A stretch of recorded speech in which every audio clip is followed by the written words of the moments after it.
하나님께서 우리에게 말씀하십니다. 여호와 인자와 공의를 무궁하심으로 우리가 진멸되지 아니함이니이다.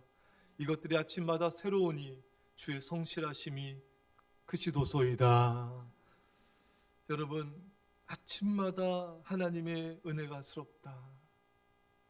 하나님의 인자와 공의하심이 날마다 새롭다는 것입니다. 이 고백을 예레미야 선지자가 언제 했는가? 나라가 멸망했을 때, 포로로 끌려가게 되는 그런 상황에 처했을 때, 가장 환난의 때 하나님의 인자와 공의가 날마다 새롭다고 고백하고 있는 것입니다. 여러분, 하나님은요 날마다 인자심과 공의를 가지고 우리를 찾아오십니다. 여러분, 여러분들에게 주어진 하나님의 은혜와 사랑이 날마다 새롭습니까? 많은 분들이 하나님의 사랑과 은혜를 날마다 새롭게 여기지 않는 경우들이 많습니다.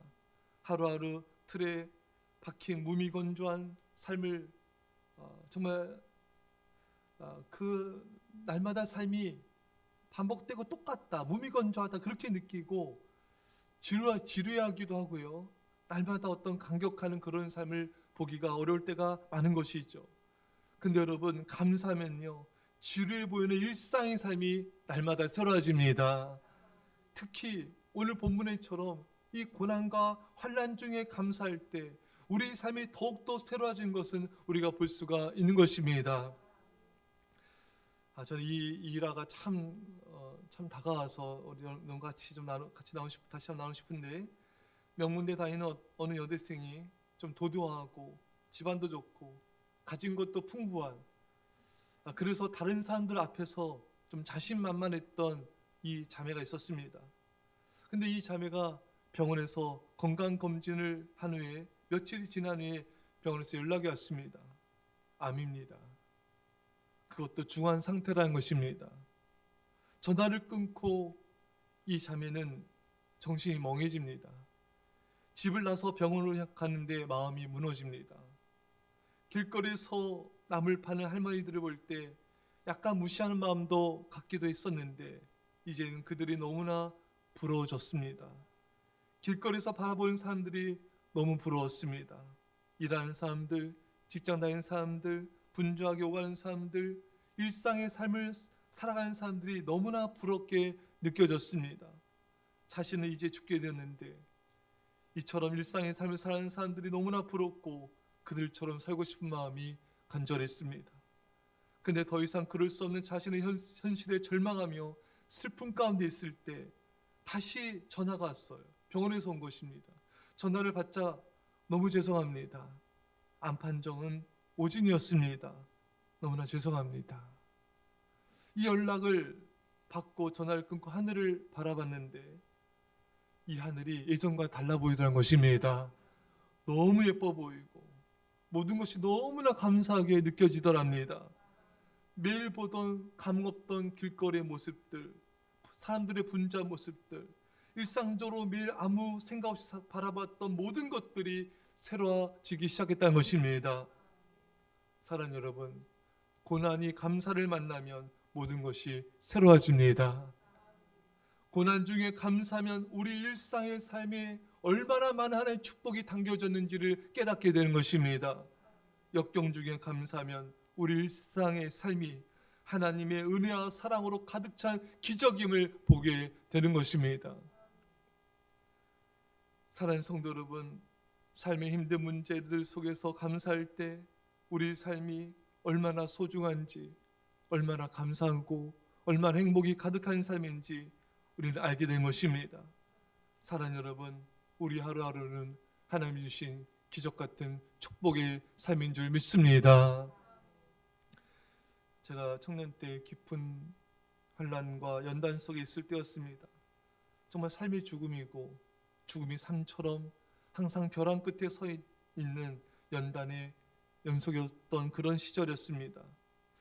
제가 버스를 탔는데 차창 밖으로 일상을 살아가는 사람들을 이렇게 보고 있자니 너무 부러운 거예요.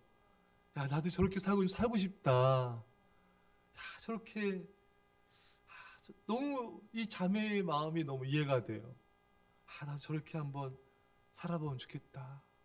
저렇게 일상의 삶을 그냥 살 수 있다면 얼마나 좋을까.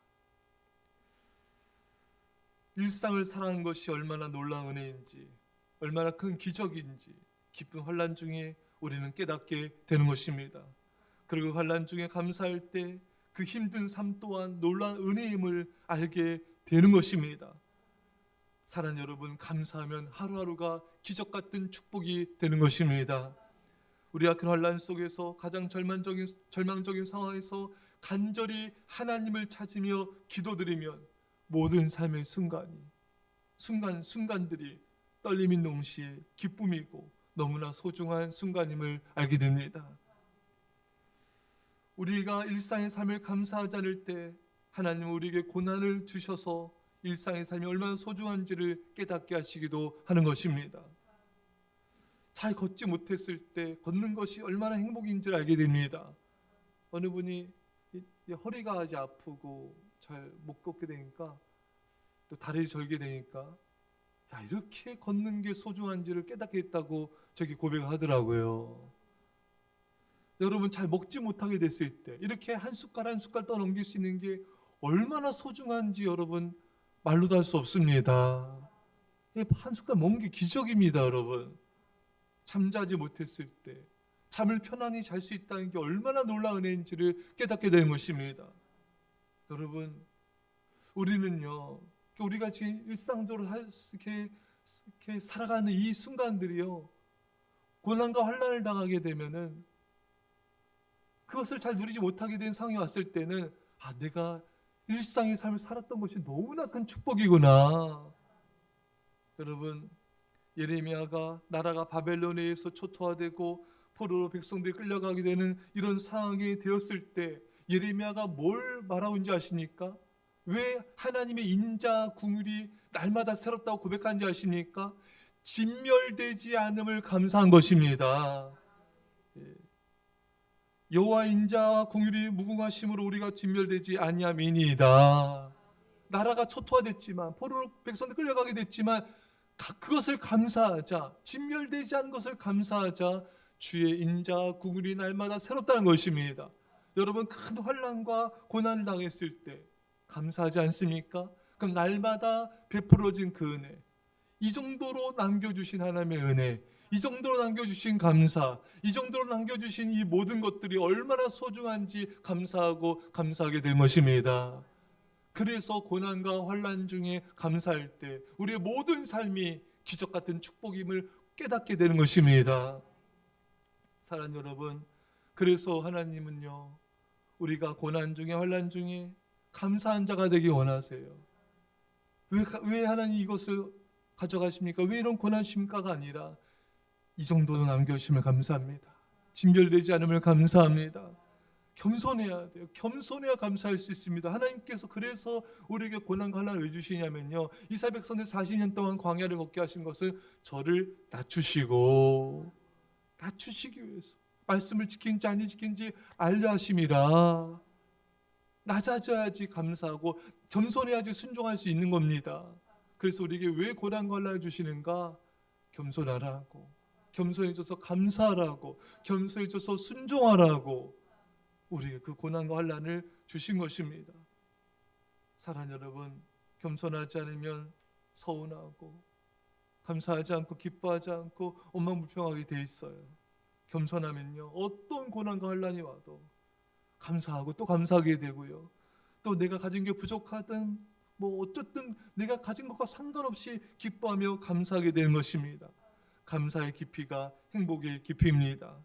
감사가 깊어질수록 우리 삶 속에 인자와 긍휼이 넘치고 있음을 알게 된 것입니다. 감사할수록 넘치는 하나님의 사랑에 감격하게 된 것입니다. 감사할수록 이미 내 삶은 하나님의 인자와 긍휼이 넘쳐나고 있구나 하는 사실을 깨닫게 된 것입니다. 사랑하는 성도 여러분, 감사할수록 우리 삶은 날마다 새로워지며 우리 삶은 하나님의 사랑으로 가득 차 있으며 삶의 기적이 된 것입니다. 날마다 감사함으로 어떤 고난과 환난 속에서도 우리 삶이 날마다 주의 인자와 긍휼로 새로워진 역사 있기를 주의 간절히 축원합니다. 기도하겠습니다. 사랑의 아버지 하나님, 우리의 모든 삶은 하나님의 은혜와 긍휼로 사랑으로 자비하심으로 가득 차 있습니다. 겸손하게 없어서 고난과 환난으로 우리를 겸손하게 하시는 주님 감사합니다. 어떤 상황에서 감사함으로 우리 일상의 삶이 기적이요 하나님의 은혜와 긍휼로 가득 차 있는 날마다 새로워지는 삶이 되게 하여 주옵소서. 감사드리며 예수님의 이름으로 기도합나이다. 아멘.